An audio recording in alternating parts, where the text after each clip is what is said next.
friends, welcome back to Homestead on a Prayer. Tonight we're having burgers for dinner, and in my house that means pretzel rolls.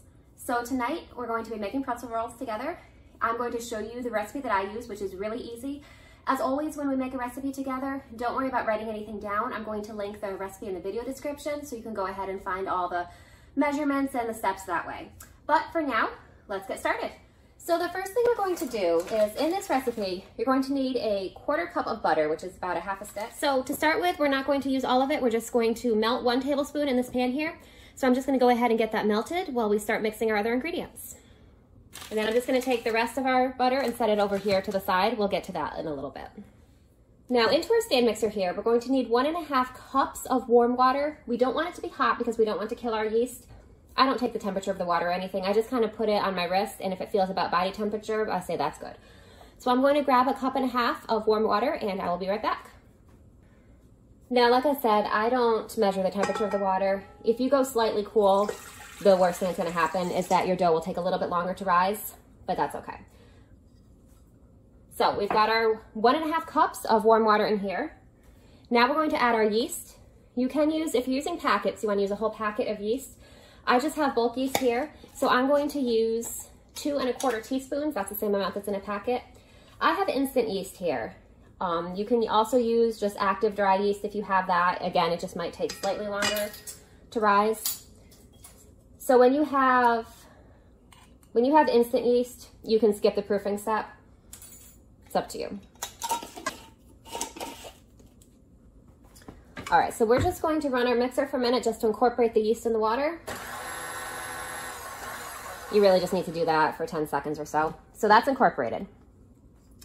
So our butter is just about melted. You can see here there's just a little bit left. So I'm going to take this off the heat and let it sit. The residual heat from the butter will melt the rest of it, and that will avoid it getting too hot or burning. So we'll just put this to the side and let it sit. We're going to use this in just a minute.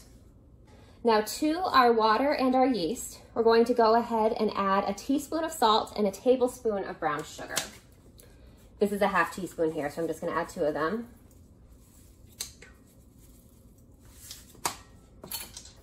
Now we're going to put in a tablespoon of brown sugar. This is homemade brown sugar that we made together. I'll link that video below in case you want to check it out. I'm just going to pack the sugar in there.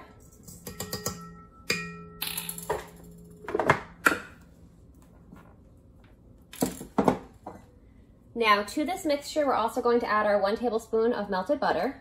So just go ahead and pour that in. I'm just going to get a spatula to scrape out all of that butter. We don't want to miss any of it.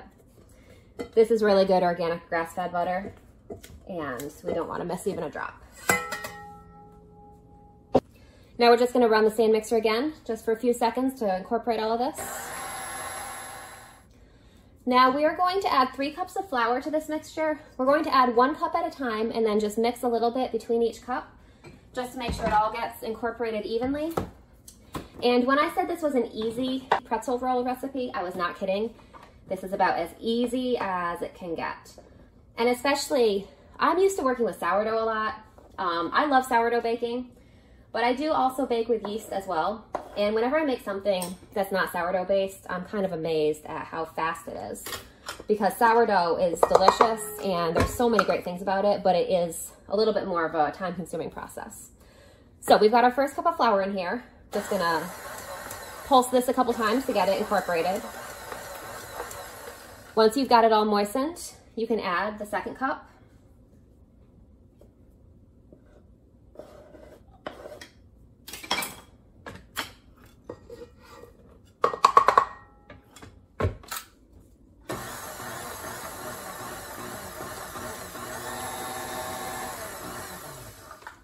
Okay, and now the 3rd cup.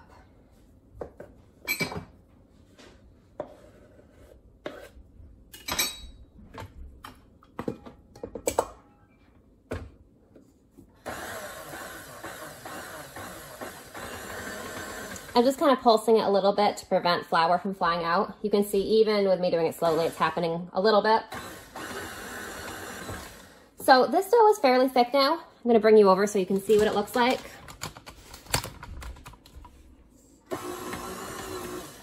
So you can see it's getting thicker. Now what we're going to do is we're going to take off this paddle attachment and we're going to switch it out for the dough hook.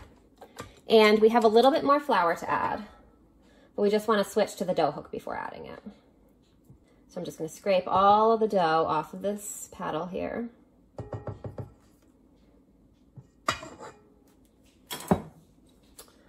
Switch to our dough hook. And then we're going to add 3/4 cup more flour. I'm just going to kind of estimate that. I'm just going to gradually add this a little bit at a time. So I put about half of it in there.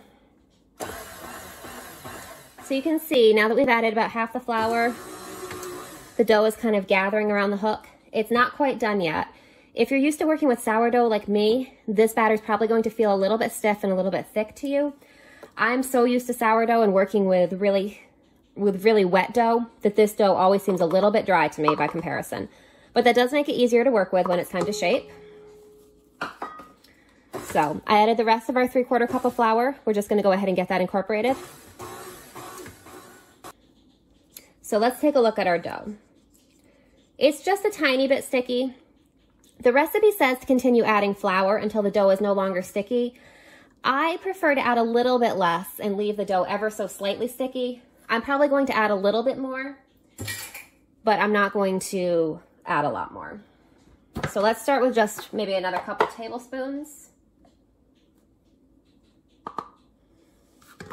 We'll just mix this together and see how the consistency looks. Okay, so you can see how the dough has really formed a ball around the hook. It's keeping the sides of the bowl pretty clean. That's a sign that this is about how we want it. I'm just gonna pull a little bit of the dough off. Again, it's still slightly sticky, but not too sticky. This is about how I want it to be. So we are just going to, at this point, you can knead it by hand if you want to. I prefer to use a stand mixer. I'm just going to let this run for a couple minutes and knead our dough. Okay, so when your dough starts to look really smooth around the edges like this, let me bring it up so you can see it more. You can see it's become a lot more cohesive. It's a lot less shaggy than it was. That means it's just about done. I am going to let this knead a little bit, and I think this is actually a little bit stickier than I'd like, so I am going to add another tablespoon or two of flour to this while it finishes kneading. So this is part of baking, is just adjusting to conditions as you go. It's a little bit humid today, and I think that is probably why my dough is requiring a little bit more flour than usual. So just once you've made a recipe a few times and you're kind of used to how the dough is supposed to be, you can kind of adjust as you go. In the winter, you might need more water or a little bit less flour when the air is drier. It's pretty hot and humid today. So today there's a little more moisture in the air, so we're gonna need a little more flour. So I'm just gonna add a couple more tablespoons of flour, and then I'll check the consistency of the dough again and see if it looks how we want it to look.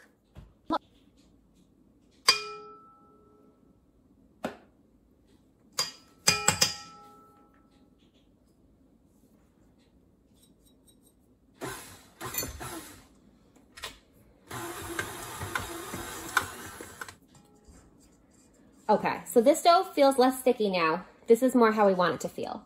So what I'm going to do, if it's easier, you can prepare a separate bowl with some cooking spray, shape your dough into a ball and put it in that separate bowl. I prefer to dirty less dishes. So I'm just going to take this dough out. I'm going to spray the same bowl that it's in now, shape it into a ball, and let it rise right here in the very same bowl. Yes, this is how it should be. There is a little bit of stickiness left, but not a lot. So it may stick to my hands a bit, but it's not going to completely cover them.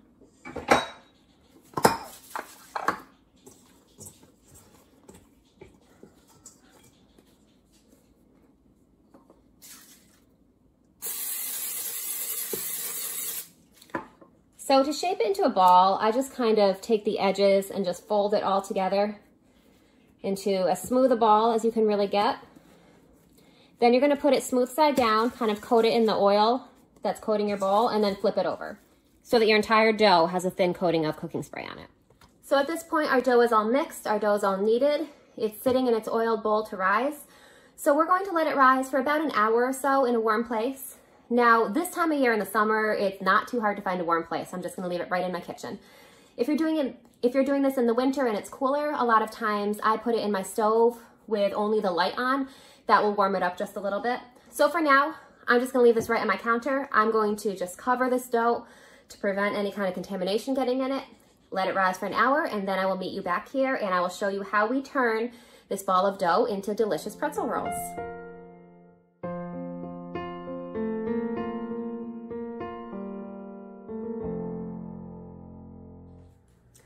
Hey guys, welcome back. Our dough's been rising for a little over an hour. So I'm just going to catch you up on all the steps that I've taken to prep our rolls, and then we'll go ahead with shaping our rolls. Now, first of all, you'll remember that we had 3 more tablespoons of butter.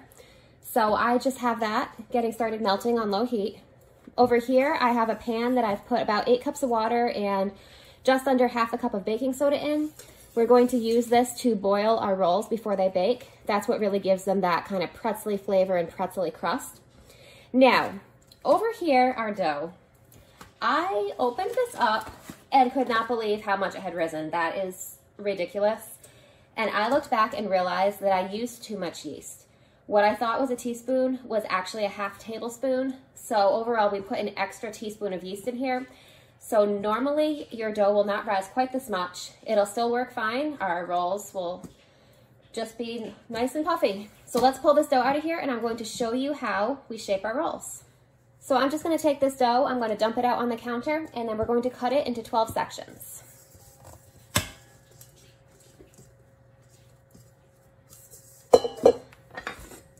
So what I usually do is I cut it in half first, and then only work with half of it at a time.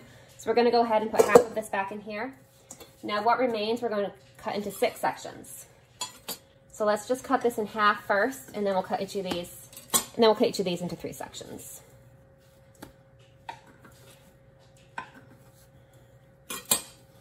Now, with each section here, do you remember how when we first shaped our entire dough into a round, we kind of took the edges and folded it in?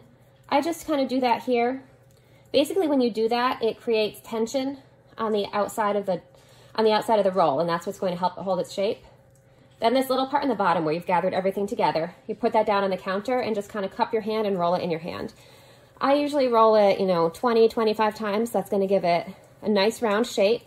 You're basically just increasing the tension on the surface of your roll, and that's going to help your roll hold its shape while it rises and cooks. And I've completely lost count because I'm talking to you guys, so I have no idea how many rolls I've done there, but that looks pretty good.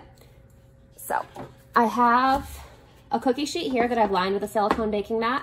Just going to put this on here and set it aside. If you don't have one of these, you can use parchment paper, but I definitely recommend using something to make this nonstick.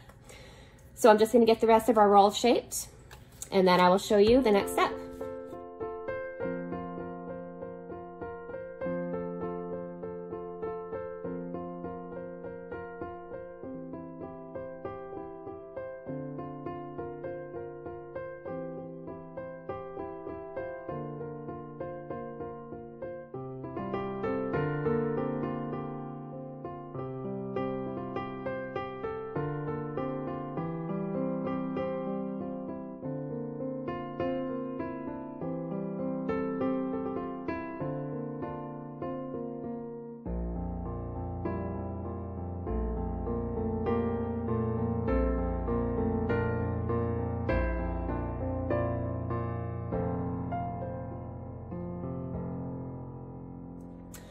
Okay, so I have the last roll here.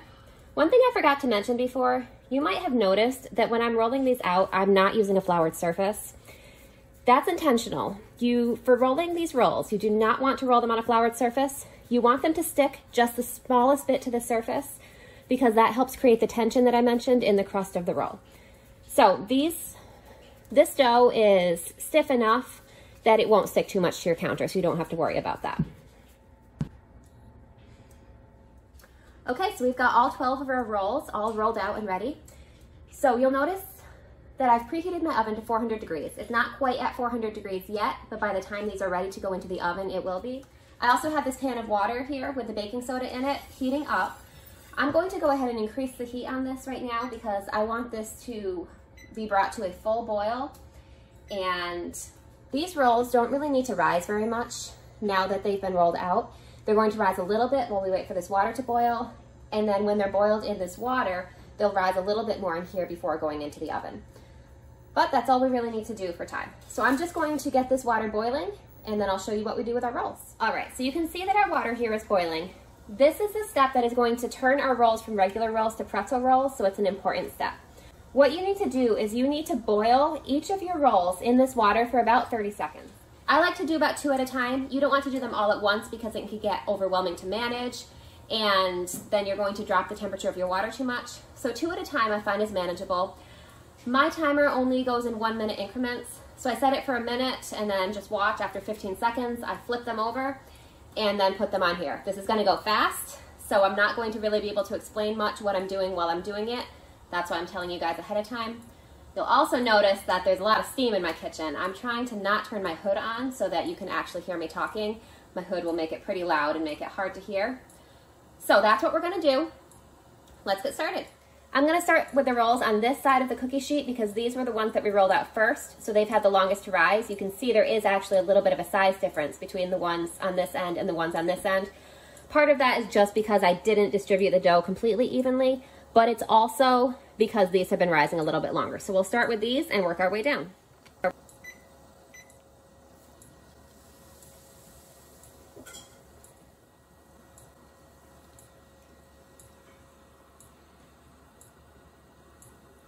So you'll notice I'd had them in the water for 15 seconds and then I flipped them, and then it's been about another 15.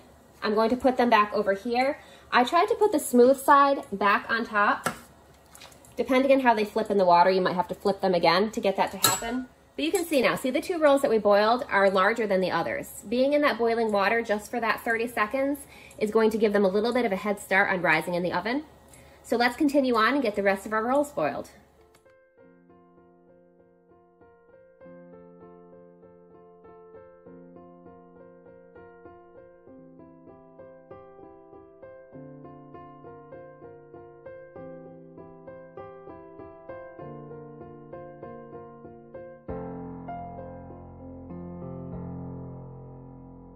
All right, let's grab the last 2. Now, while those are boiling, you'll notice that all of these rolls look a little bit wrinkly here. That's normal after boiling. Once they're in the oven, they'll rise a little bit more and kind of smooth out, and they'll look much more like the pretzel rolls that you would expect.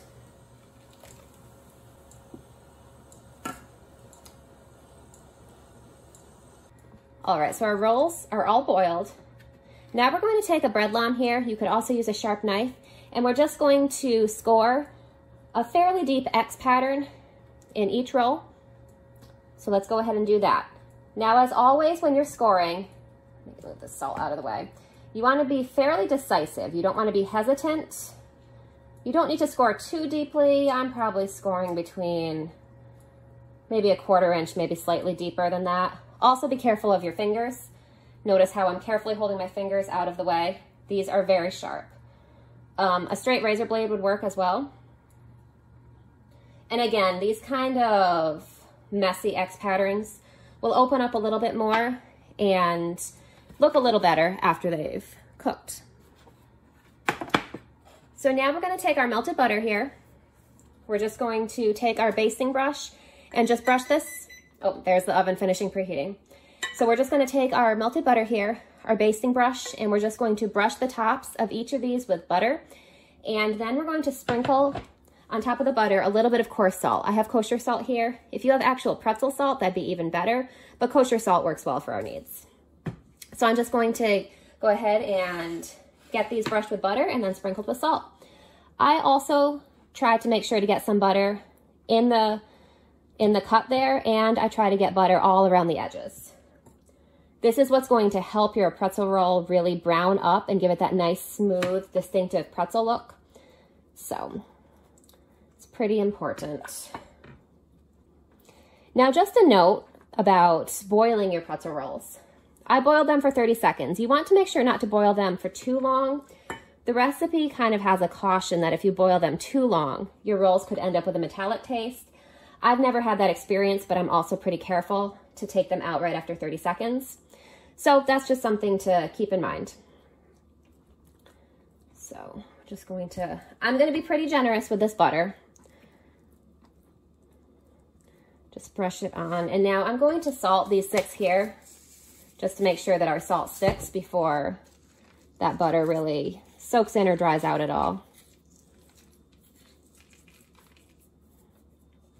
All right, so let's continue on with our other 6 rolls.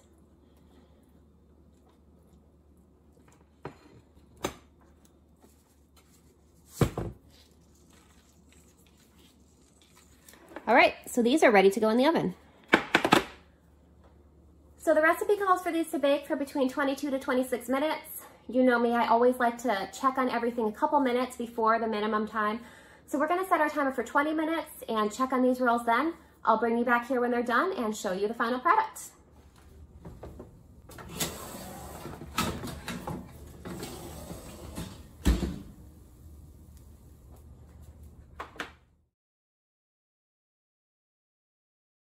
All right, so it looks like our rolls are done. It's only been about 20 minutes. My oven tends to cook a little bit faster than a lot of other ovens do. If you wanted yours a little bit darker brown than this, feel free to leave them in a little bit longer, but I like them to be like this, a little more of a dark golden brown. These are a little bit bigger than usual. I mentioned that I accidentally used an extra teaspoon of yeast. So if you want your rolls to be extra light and puffy, go ahead and copy my mistake. If you want them to be a little bit more denser and chewier, the way pretzel rolls are really known for, then definitely just follow the recipe and leave out that extra teaspoon of yeast. I'll let you guys know how I like them, and if I think that adding that extra yeast by accident was a mistake or if it was a happy accident, I'll let you know. So either way, these look delicious, they smell delicious. I'm sure that we're going to love them. We're going to have these with our burgers tonight, so I'm looking forward to a delicious dinner. I hope you guys are having a great day. I hope that you give these rolls a try. These are really easy. Even if you're not used to making bread, this is a great recipe to start with. So I hope you're having a great day, and I'll talk to you guys later. Bye. See you next time.